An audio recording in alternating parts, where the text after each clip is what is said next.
Yo l'équipe, comme t'as bien pu le voir au titre, c'est le grand retour d'une ancienne série sur la chaîne. J'ai nommé les classiques. Je suis hyper content de reprendre cette série parce qu'elle me tenait vraiment à cœur et il y a tellement d'œuvres que je vais aborder. Ça me permet de me replonger dans la nostalgie, de reparler d'œuvres que j'ai vraiment kiffé de ouf dans mon enfance. Et franchement, ça régale de fou furieux. Le dernier épisode parlait de Reborn et aujourd'hui, on va parler d'Ice-Shield 21. Avant de commencer, je t'explique comme je le fais pour chaque épisode de quoi se compose une vidéo des classiques. On commence tout d'abord par le contexte. Quand c'est sorti, c'est fait par qui? On va parler animé, manga, bref. Je te remets au clair tout le contexte. Suite à ça, on aborde d'abord les points positifs de l'œuvre en globalité. On revient sur ses points forts, ses qualités et ensuite les points négatifs. Est-ce que la nostalgie a eu raison de moi? Est-ce que maintenant, après avoir regardé ça des années plus tard, je peux me dire que ça c'est moins bien fait, ça s'est amélioré? Et à la toute fin de la vidéo, il y aura une note sur 5 étoiles de cette œuvre. Je t'expliquerai le barème de cette note un petit peu plus tard, mais reste jusqu'à la fin et tu me diras si tu es d'accord avec cette note ou pas, et tu me diras surtout ta note dans les commentaires.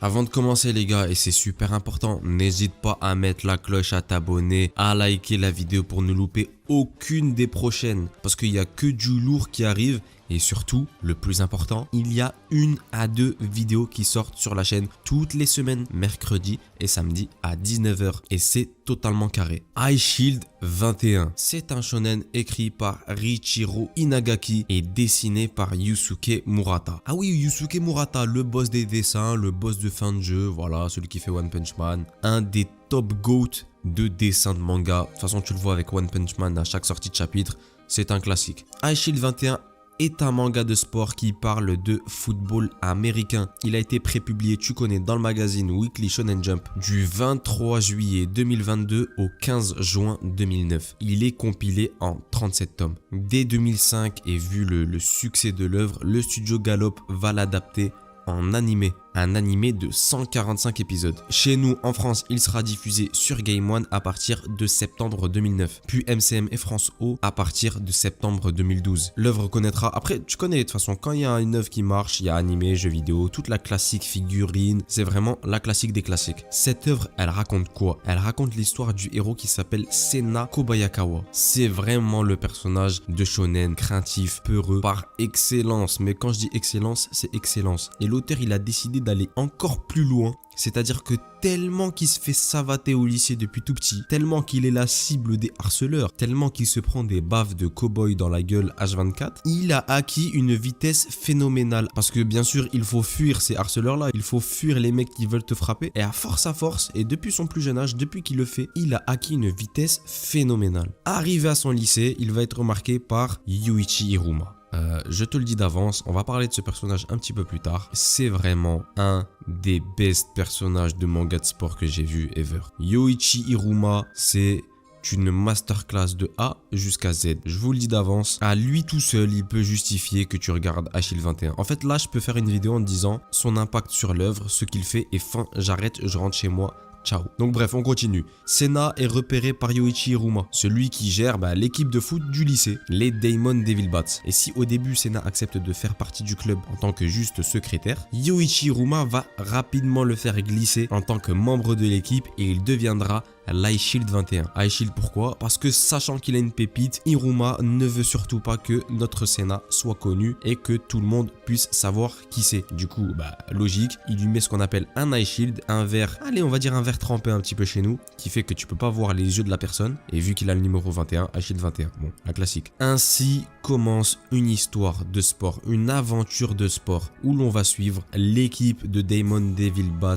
autour d'une aventure, celle de devenir de 1 la meilleure équipe et de gagner le tournoi. Ce qui est vraiment bien dans l'histoire, c'est que ça se focalise à la fois sur le personnage principal mais aussi sur tous les personnages qui composent cette équipe. Leur but est très simple, remporter le Christmas Bowl. C'est le tournoi d'hiver, sachant qu'il y a beaucoup de personnes dans l'équipe qui sont en terminale et que donc c'est leur dernière année. Ce qui est bien avec Ice-Shield 21, c'est que c'est un manga de sport qui reprend les codes des mangas de sport classiques, vraiment classiques, sachant que lui-même il fait partie de ceux qui les ont posés un petit peu. C'est un des piliers de manga de sport Ice-Shield 21, mais malgré ces points-là classiques qu'il aborde, il excelle de partout. C'est une œuvre qui dans son histoire est d'une fluidité absolue. Le football américain est expliqué de manière méga précise dans ces 37 tomes. C'est-à-dire que si tu ne connais rien du tout au football football américain, à la fin d'Ice Shield 21, tu pourras regarder un match de football américain, normal. Tu pourras comprendre les tactiques, comprendre les règles de base et ça, c'est méga génial. Le sport en plus, il s'apprête tellement bien au style de Murata, dynamique, les scènes sont dessinées de manière fluide. Et c'est un sport en fait spectaculaire si tu le romances un petit peu. Et parlons un petit peu des dessins parce que je crois que là faut parler du poteau Yusuke Murata. Pour ceux qui connaissent le style de Yusuke Murata là maintenant actuellement, si ils ont regardé One Punch Man ou je sais pas quoi, sachez qu'au début d'Ice Shield 21, son style il est pas du tout comme ça. C'est vraiment le Yusuke Murata qui débute un petit peu. Et comme je vous le dis et comme vous connaissez dans cette chaîne, moi qu'est-ce que je kiffe quand je vois dans une œuvre un auteur qui évolue dans son style de dessin. Yusuke Murata va évoluer d'une vitesse pour atteindre, bien sûr, vers dès le milieu de l'œuvre, une qualité totalement incroyable. Les scènes d'action sont racontées de manière folle. C'est fluide, c'est lisible, c'est beau, c'est stylé, les trames, mais c'est de la folie pure. Même le style de l'animé est totalement incroyable. Certes, c'est pas du studio Mappa, c'est pas des trucs de fou non plus, c'est pas du One Piece Wano, c'est quand même un animé qui est sorti en 2005. Mais c'est tellement bien réussi, les effets, l'opening d'Ice Shield 21, mais quelle masterclass. Les OST et même l'ambiance générale de l'œuvre est hyper bien retranscrite et ça par contre c'est une masterclass. Visuellement, Ice Shield 21 ça régale. En termes de scénario, c'est juste un banger absolu. En fait, c'est vraiment le shonen de sport pilier qui maîtrise à 100% tous les aspects. Tous les personnages de l'équipe ont une personnalité de fou. C'est pas juste des personnages secondaires qu'on va voir de temps en temps, etc. Non, tous les personnages sont développés et tous leurs rôles sont importants. Force est de constater que certes Senna est le héros, mais ça se concentre pas sur lui H24 les gars. Il y a des gros personnages hauts en couleur et de toute façon ce qui fait la force aussi d'une œuvre de sport, c'est les adversaires. C'est les équipes adverses. Et là où Riichiro Inagaki est vraiment très fort et ce pourquoi son œuvre est rentrée dans le panthéon des œuvres de sport, c'est son développement de personnages. Tous les personnages sont stylés. Tous les personnages ont un caractère extrêmement bien défini. L'humour est excellent. La dramaturgie de son œuvre est incroyable. Car oui, en effet, dans le football américain, ça joue jusqu'à la dernière seconde. Et même s'il ne reste plus de secondes dans le temps de jeu, tu peux jouer tant que la balle ne tombe pas au sol. Donc avec ces éléments-là, t'imagines bien que tu peux faire des matchs sensationnels de fou malade. Ça peut partir dans tous les sens. Et à suivre, ça fait le combo totalement stylé en fait. Personnage ultra stylé, tous les adversaires sont incroyables. C'est un manga de sport hyper propre. Et franchement, quand t'as le combo personnage stylé, que ce soit dans l'équipe ou ennemi, match palpitant, ça fait un combo de fou. Et parlons du personnage d'Iruma, mais lui...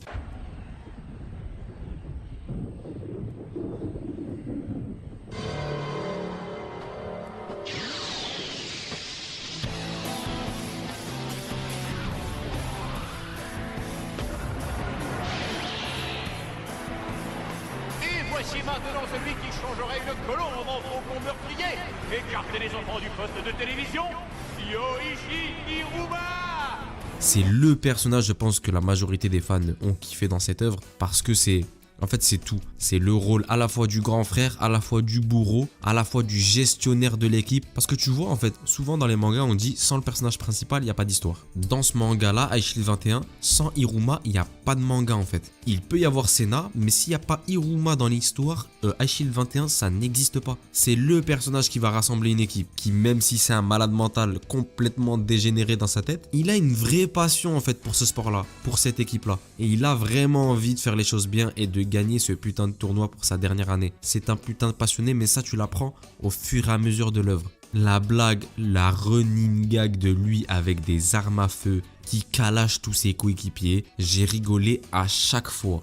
Il n'y a pas une seule fois où j'ai pas souri quand il est en train de courser ses coéquipiers avec un FAMAS et une AK-47 dans la main. C'est trop en fait, moi ce personnage là, son humour, ça me touche trop moi personnellement, c'est trop efficace pour moi en fait. J'étais obligé de le kiffer, c'est abusé. Tu vas kiffer de toute façon quand tu vas le voir, c'est juste totalement incroyable. Et donc tu l'auras deviné dans les points positifs, wesh, là pour l'instant Ice Shield 21 ça coche toutes les cases. Histoire de malade, palpitante, tu suis une aventure avec des personnages que tu vas voir évoluer pendant plus de 30 tomes. Les dessins sont incroyables, Murata il évolue de fou malade pendant l'œuvre jusqu'à atteindre quasiment le niveau de Murata qu'on connaît en fait pendant l'œuvre, pendant Ice Shield 21. Quasiment il n'y a que des points positifs, mais tu connais ton gars, on est obligé de parler de points négatifs parce qu'il y en a toujours, il faut trouver toujours des points négatifs. Ice Shield 21, pour la petite anecdote, je l'ai regardé il y a très longtemps, j'ai grandi avec Ice Shield 21 Je pense que j'ai dû le connaître dans la période quoi, entre 2010 et 2012, un délire comme ça. C'était même avant que je m'intéresse grosso modo à l'univers animé, manga, dans tous ces délires-là.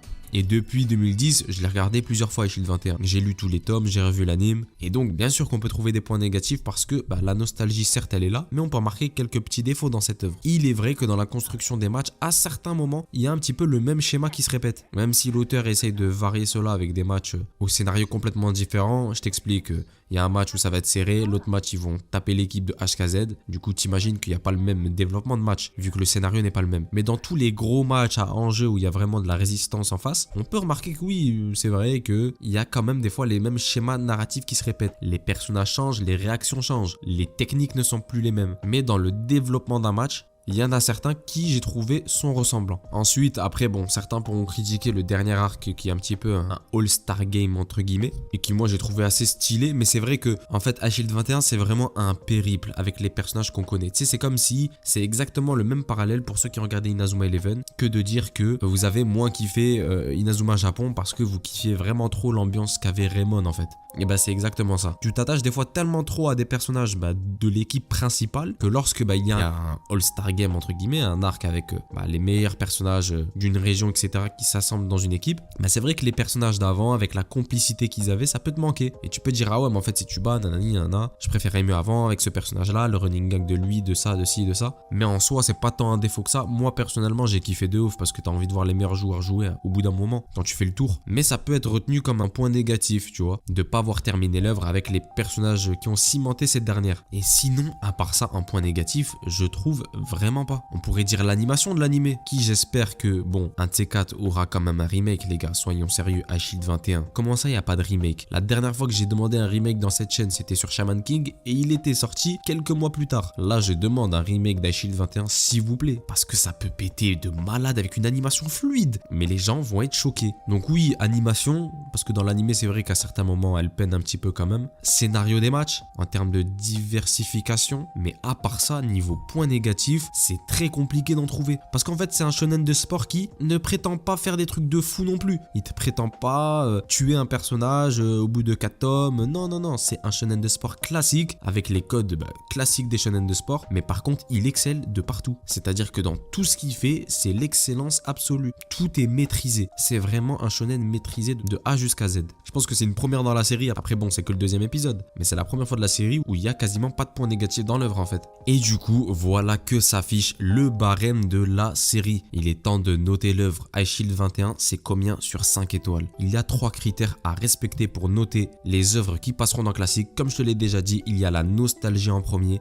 la qualité de l'œuvre et le poids des années. Parce que oui, la nostalgie peut te faire aimer certains personnages, certains trucs parce que t'es jeune, etc. Tu grandis au final, t'es moins touché par ce genre de blagues, t'es moins touché par ce genre de scénario. Et tu dis qu'en fait, ah ouais, c'est la nostalgie qui a joué là-dedans. La qualité de l'œuvre, classique, hein. Qualité des dessins, qualité de l'histoire, qualité des personnages, bref. Et en troisième, le poids des années. À ne pas confondre avec la nostalgie. Parce que certes, la nostalgie, c'est vraiment si par exemple, il y a un truc que t'as kiffé avant et que maintenant, tu regardes, tu te dis, ah ouais, en fait, j'ai kiffé ça parce que j'étais plus jeune à cette époque-là, j'avais pas les critères, je regardais juste, je m'en foutais, etc. Là, maintenant que je regarde, je vois que bon, c'est plus trop ça, je suis moins susceptible à ce genre de blagues. Le poids des années, c'est pas ça. Le poids des années, c'est vraiment, par exemple, si en regardant l'animé, on regarde que l'animé est dépassé en fait, que ça a mal vieilli, que les dessins ont mal vieilli. C'est moins un ressenti, un sentiment, c'est plus factuel. Et en prenant ces 3 critères-là, on peut arriver à une note sur 5 étoiles. Et pour moi, Shield 21 reçoit la note de 4 étoiles sur 5. Shield 21, c'est un 4 étoiles sur 5 pour toutes les raisons qu'on a vues précédemment. Il dépasse Reborn qu'on avait vu lors de l'épisode 1 et que j'avais noté 3 étoiles sur 5. N'hésite pas à me dire dans les commentaires ce que tu penses de cette œuvre et surtout quelle note tu lui aurais donné. Sinon, comme d'habitude, n'hésite pas à mettre la cloche, à t'abonner et à liker la vidéo. Il y a énormément de contenu qui arrive sur la chaîne, 1 à 2 vidéos toutes les semaines, mercredi, samedi, 19h. Ça pète en ce moment, ça fuse de partout, donc n'hésite pas à suivre tout ça, ça va être hyper marrant. Et dis-moi dans les commentaires aussi, quelle œuvre t'aimerais bien voir lors du prochain épisode des classiques. 脅かしやがって。まずい静かに開け